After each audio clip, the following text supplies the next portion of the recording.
Assalamualaikum warahmatullahi wabarakatuh. Perkenalkan, saya Anita Febri Amelia Putri dengan NIM 21231002.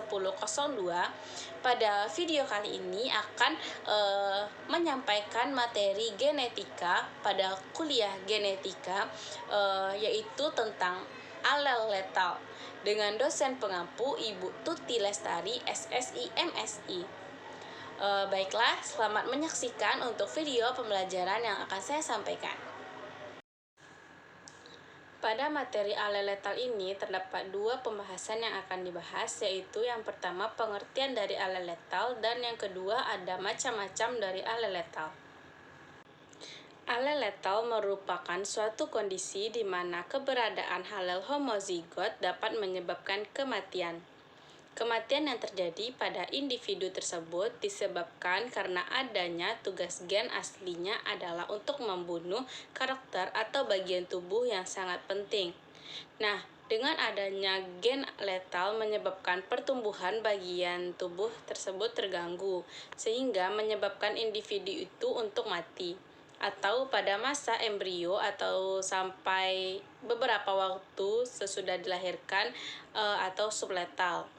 Nah, alel letal ini terjadi pada keadaan homozigot. Pada keadaan heterozigot, dia dapat menyebabkan subletal atau hidup sehat sampai dewasa. Nah, selanjutnya kita masuk kepada macam-macam dari alel letal. Yang mana alel letal ini ada dua, yaitu alel letal resesif dan alel letal dominan. Yang pertama akan kita bahas adalah yaitu tentang alel letal resesif. Yang mana alel letal resesif ini merupakan alel dalam keadaan homozigot resesif yang dapat menyebabkan kematian. Pada keadaan ini, individu heterozigot dapat hidup dengan normal dan tidak menampakkan kelainan-kelainan tertentu. Sementara gen letal resesif cenderung untuk menghasilkan fenotip normal pada individu heterozigot dan mengalami kematian ketika dalam keadaan homozigot resesif. Misalnya di sini adalah gen penyebab albino pada tanaman jagung. Tanaman jagung dengan genotip G kecil akan mengalami kematian setelah cadangan makanan di dalam biji tersebut habis. Karena tanaman ini tidak mampu untuk menghasilkan fotosintesis sehubungan dengan tidak adanya klorofil pada tanaman tersebut. Selanjutnya adalah contoh-contoh dari alel letal resesif. Ada beberapa contoh pada alel letal resesif ini. Yang pertama adalah akan kita bahas itu pada jagung atau Z-mice, yaitu dikenal dengan gen dominan atau G besar. Nah, dapat teman-teman lihat pada gambar berikut ini, yaitu ada G besar dengan G kecil dikalikan dengan G besar kali G kecil. Maka akan menghasilkan G besar, G besar, G besar G kecil, G besar G kecil, dan G kecil G kecil. Yang mana pada kondisi homozigot menyebabkan tanaman tersebut membentuk klorofil atau zat hijau daun secara normal. Sehingga daun berwarna hijau benar alelnya resesif G kecil. Bila homozigot G kecil akan menyebabkan alel letal, sehingga klorofil tidak akan terbentuk sama sekali pada zigot, sehingga berkecambahan tersebut akan segera mati. Tanaman heterozigot dengan G besar G kecil akan mempunyai daun hijau yang kekuning-kuningan, tetapi akan hidup terus-menerus sampai ia dapat menghasilkan buah dan biji itu tergolong dengan normal. Jika kedua tanaman yang heterozigot ini sama-sama disilangkan, akan diperoleh perbandingan yaitu 1 berdaun biji normal berbanding dengan 2 berdaun hijau kekuning-kuningan. Akan tetapi, bagaimanapun juga, semua keturunan pada keturunan ini akan normal semuanya.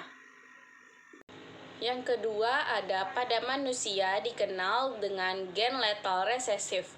Jika homozigot akan memperlihatkan pengaruh letal, yaitu munculnya penyakit ichthyosis congenita, kulit menjadi kering dan bertanduk-tanduk. Pada permukaan tubuh terdapat benda-benda berdarah. Nah, biasanya bayi telah mati sebelum dilahirkan. Orang dengan homozigot dominan L besar dengan heterozigot L besar L kecil adalah normal. Hanya pada perkawinan dengan sesama heterozigot akan memunculkan peluang untuk gen letal tersebut ada. Nah, yang ketiga adalah albino pada tanaman. Pada tanaman, karakter albino tergolong letal karena tak mengandung klorofil yang mutlak dibutuhkan untuk fotosintesis. Karena tanaman itu tidak dapat hidup saprofit atau parasit, maka ia pun tidak dapat membuat makanan organis, lalu ia akan mati. Nah, ini sering dijumpai pada tanaman jagung. Karakter letal ini bersifat resesif oleh gen G besar G kecil, yang mana G besar itu normal, ada klorofilnya, dan G kecil itu tidak normal atau albino karena ia tidak mengandung klorofil. Tanaman normal bergenotip G besar yang heterozigot G besar G kecil, hidup terus sampai berbunga dan berbuah. Tapi yang G besar G kecil tadi itu akan berwarna kekuning-kuningan. Nah, yang homozigot resesif G kecil akan mati waktu ia berkecambah. Karena G kecil waktu berkecambah berarti individu yang bergenotip demikian tidak bisa untuk berketurunan. Nah, kelainan ini diwariskan pada keturunan melalui individu heterozigot G besar dan G kecil. Sebagai contohnya adalah apabila jagung yang kekuning-kuningan dikawinkan sesamanya, itu akan terdapat benih yang memiliki rasio fenotip normal banding 2 dan kekuning-kuningan banding 1 albino. Berarti beberapa hari kemudian kecambah albino mati dan yang tumbuh terus sampai dewasa dan berbuah memiliki rasio 1 normal berbanding dengan 2 kekuning-kuningan. Jadi, di sini rasio fenotip waktu dewasa ialah 1:2 antara normal dan juga kekuning-kuningan. Nah, untuk persilangannya sendiri pada albino pada tanaman dapat teman-teman lihat pada persilangan berikut ini, yang mana G besar G kecil dikalikan dengan G besar G kecil juga itu sesama kekuning-kuningan dengan kekuning-kuningan. Nah, ia akan menghasilkan nantinya dewasa berbanding 1 normal berbanding ke 1:2 kekuning-kuningan. Nah, yang keempat adalah pada sapi atau bulldog, yang mana dapat teman-teman lihat di sini adalah antara Dexter dan juga Carry, yang mana simbol D besar dengan D kecil. D besar itu adalah untuk Dexter dan D kecil adalah untuk Carry. Nah, pada di sini disilangkan adalah Dexter dengan Dexter, yang mana D besar D kecil dikali dengan D besar D kecil mendapatkan fenotip yaitu 1 Carry berbanding 2 Dexter berbanding 1 bulldog. Setelah beberapa hari kelahiran, ia akan menghasilkan 1 Carry berbanding dengan 2 Dexter. Yang mana sapi bulldog ini merupakan sapi bayi yang lahir mirip dengan anjing bulldog karena ia memiliki bentuk kepala yang monyong aneh. Biasanya anak sapi bulldog ini digugurkan saat ia berumur 6-8 bulan dalam kandungan si induknya, yang mana sapi bulldog turunan dari sapi ras Dexter. Itu tuh merupakan hasil perkawinan tadinya, yang mana sapi ini berciri-ciri ialah bertubuh pendek dan secara gen terbukti bergenotip heterozigot. Berarti karier terhadap gen letal. Nah, jika sapi Dexter dikawinkan dengan sesamanya, A bagian anak mereka bulldog persis seperti P, yakni Dexter dan A normal. Yang normal ini bertubuh biasa disebut dengan sapi Carry. Karena yang bulldog mati setelah lahir, maka perbandingan fenotip setelah lahir itu adalah 2:1. Yang mana itu adalah 1 untuk Kerry dan juga 2 untuk Decker. Selanjutnya contoh yang kelima adalah kelinci pelger, yang mana anomalia pelger ini yang homozigot resesif ini biasanya mati sebelum dilahirkan, atau ia akan mati setelah kelahirannya itu berlangsung dengan cepat. Yang mana heterozigot ini disebut kelinci pelger dengan simbolnya adalah P besar dan P kecil dari kata pelger. Jika kelinci pelger ini kawin sesama, maka akan 25% anak mereka itu mati sebelum dilahirkan. Nah, dapat teman-teman lihat pada contoh perkawinan samping ini merupakan contoh perkawinan sesama pelger. P besar P kecil dikali P besar P kecil akan mendapatkan fenotip yaitu 1 PRK berbanding dengan 2 PLT berbanding dengan 1 PTH putih perak kan, maka PTH yang berbanding 1 itu akan mati waktu ia lahir. Nah, alel letal yang kedua adalah alel letal dominan. Gen letal dominan ialah yang bila homozigot akan menyebabkan individu tersebut mati. Nah, gen letal dominan dalam keadaan heterozigot dapat menimbulkan efek subletal atau dapat hidup sehat hingga ia dewasa. Nah, selanjutnya kita akan masuk kepada contoh-contoh alel letal dominan. Yang mana yang pertama kita akan membahas tentang pada ayam creeper. Yang mana pada ayam dikenal dengan gen dominansi yang jika homozigot akan menyebabkan sifat letal dan alelnya resesif mengatur pertumbuhan tulang. Ayam heterozigotnya C besar dengan C kecil yaitu ayam yang hidup tetapi akan menunjukkan kecacatan yaitu seperti dapat memiliki kaki pendek disebut dengan ayam redep. Dalam bahasa Inggrisnya itu disebut dengan ayam creeper. Nah, meskipun ayam tersebut itu hidup, tetapi sebenarnya ia menderita penyakit keturunan yang disebut dengan achondroplasia. Ayam homozigot yang dihasilkan tidak pernah dijumpai hidup sebab sudah mati saat ia masih menjadi embrio. Banyak kelainan padanya, misalnya seperti kepala rusak, tulang tidak terbentuk, matanya mengecil dan juga bisa saja matanya rusak. Nah, dapat teman-teman lihat pada gambar berikut, ini adalah tumbuh ayam creeper, yang mana itu jika C besar itu adalah ayam creeper dan C kecil itu adalah ayam normal. Jika ayam normal dikawinkan dengan ayam creeper, yaitu akan memiliki peluang 1 letal, 2 akan menjadi ayam creeper, dan 1 itu adalah ayam normal.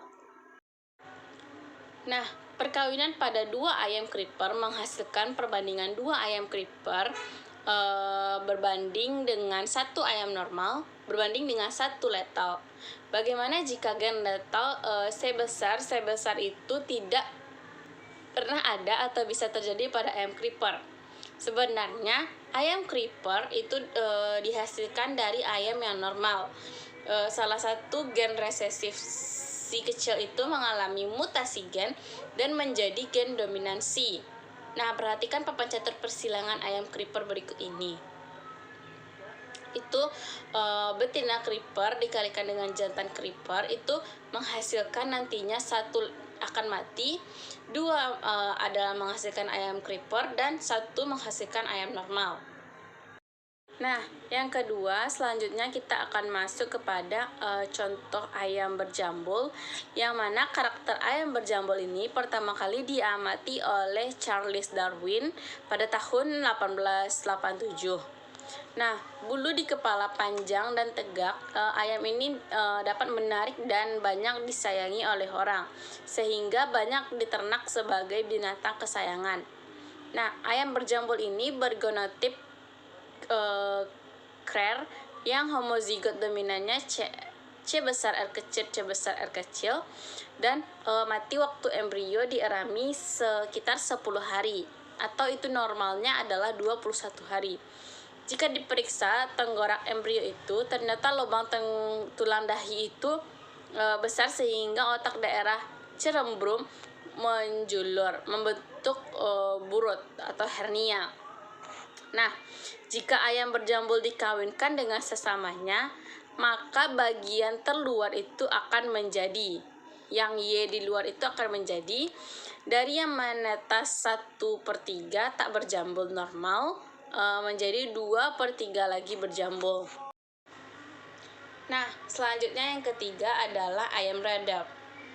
Pada ayam ada gen dominan yang menyebabkan kematian waktu embrio dalam susunan homozigot. Yang heterozigot dapat hidup tetapi memiliki keabnormalan atau yaitu akan cacat. Allel resesif gen itu rupanya adalah gen yang asli dari si induk tersebut yang berperan untuk mengatur pertumbuhan tulang. Harusnya diferensiasi tulang rawan. Allel mutantnya yang dominan itu menyebabkan pertumbuhan tulang terganggu. Yang heterozigot memiliki anggota pendek, baik kaki maupun sayap. Disebut redap atau creeper.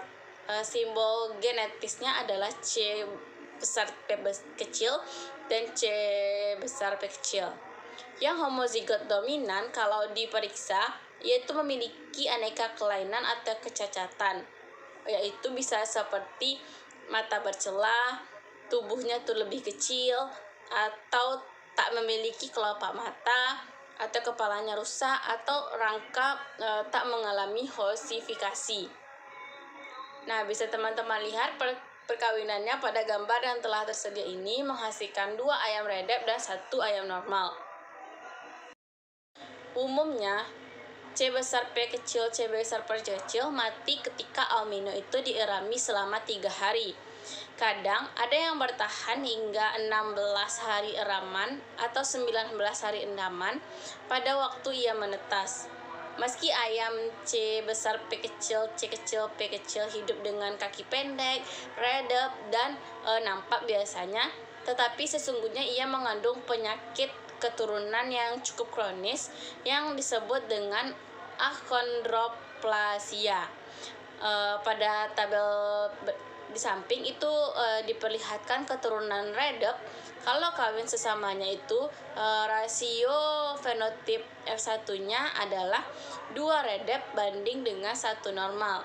Karena dari fenotip genotip 1 C besar P kecil, C besar P kecil berbanding dengan 2 C besar P kecil, C kecil, P kecil berbanding dengan 1 C besar P kecil, C besar P kecil, maka embrionya itu akan mati. Nah, dengan berakhirnya penjelasan tadi, maka berakhir jugalah penyampaian materi yang dapat saya sampaikan. Saya mohon maaf jika terdapat kesalahan kata serta kesalahan dalam penyampaian yang telah disampaikan. Karena kelebihan hanya milik Allah, maka akan saya akhiri dengan mengucapkan Assalamualaikum warahmatullahi wabarakatuh.